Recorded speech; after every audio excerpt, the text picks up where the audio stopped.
The storm before the storm. A 1,000-year storm meets a thousands of years patriarchy. How do you tell a story that begins the moment the world tried to erase you? It didn't start with the cops tackling me. It didn't start with the flight to Iceland. It started the moment the air stopped feeling safe and the silence got too loud.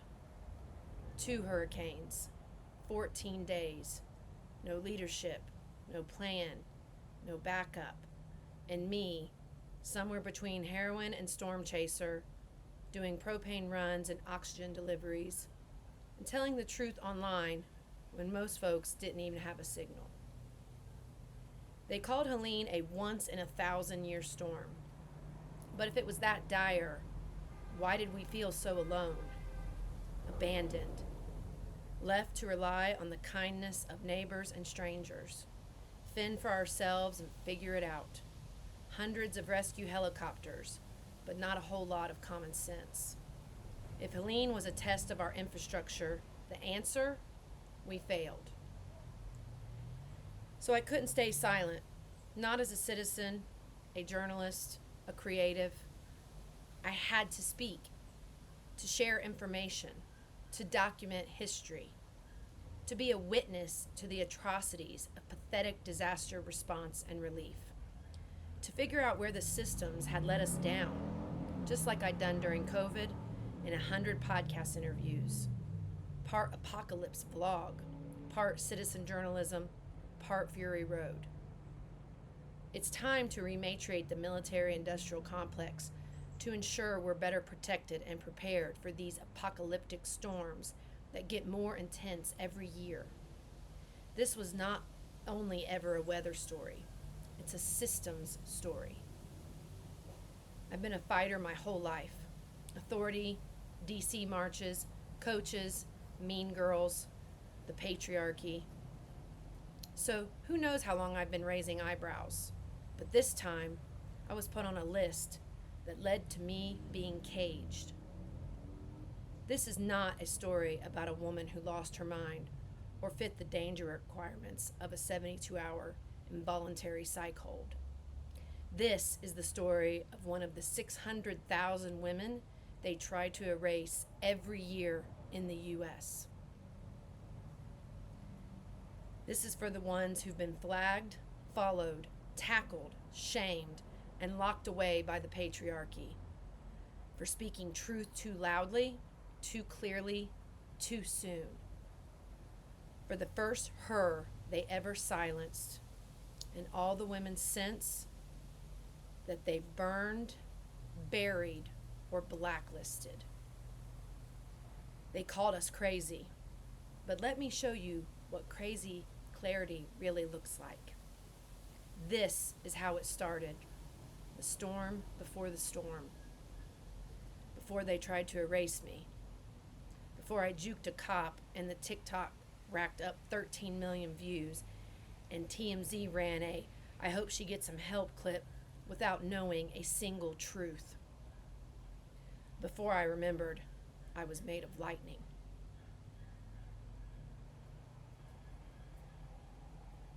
Chapter 1. The New Witch Hunt. When the system makes you feel like you're not even an American citizen and have no protections.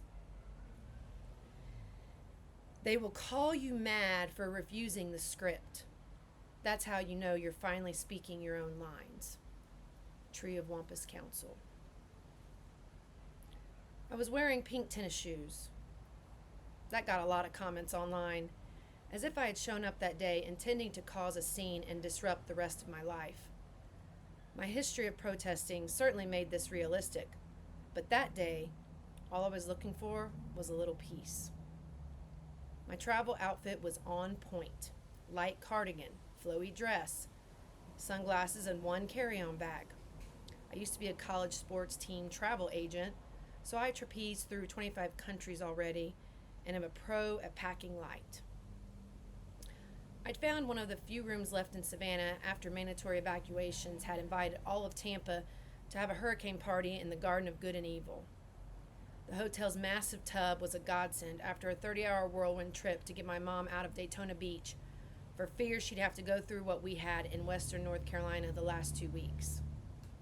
I walked into that airport with a plan: get to Iceland, let my nervous system reset in the cold quiet of the Blue Lagoon, one of my long-marked bucket list destinations. Enjoy some silver medallion perks, gorge on movies, heal myself before jumping back into supporting the recovery in Asheville from Hurricane Helen and running a supply network. Instead, I got tackled. By the time the cops had their hands on me, someone had their phone out. That's the new emergency protocol for injustice. Forget calling 911. Just pray someone hits record before your story gets swallowed. And within days, 13 million people had seen the footage. Sign her to the NFL. How dumb is this bitch? I became a spectacle, a meme, a punchline. My 44-year-old white lady body on the floor, my voice cut from the story. They didn't know my name. They didn't know why I was there or what I'd survived. They didn't know what I was running from or toward. But they called me crazy anyway, because it's easier than asking, what was her side? What happened? Why was she so scared? Cosmic clarity sidebar. The passport card was valid. The threat was manufactured. I brought my U.S. passport card to the airport that day, not to break a rule, not to get away with anything, but because I was a double hurricane evacuee, because communications were still unstable, because I didn't know how long I'd be gone, and it was the only ID I had with me. So I did what anyone trying to do the right thing would do. I arrived early. I asked calmly to speak to someone. I said, "This is what I have. Can it work in my situation?" What should have happened in any emergency or natural disaster scenario, especially after a hurricane, airline staff are trained to de-escalate and assist evacuees with grace, review ID flexibility and consult TSA if needed, explain clearly what documentation is required and offer support, provide alternate routing options, land sea exits for passport card holders, not call the police on someone asking a legitimate travel question. But that's not what happened. What they did, they flagged me without explanation. They did not offer support, options, or clarification. They called the police, not because I posed a threat, but because I asked a question they didn't want to deal with. Why this matters? Passport card is real. The ID was valid. The procedure was clear. But instead of offering help, they escalated a calm inquiry into a security threat. I asked a question. They called the cops. The card was valid, but I wasn't. This is how women get erased in real time. At first, I wasn't loud. I wasn't violent. I wasn't breaking down. I tried to check in at Delta, stating I was a hurricane evacuee and only had my passport card.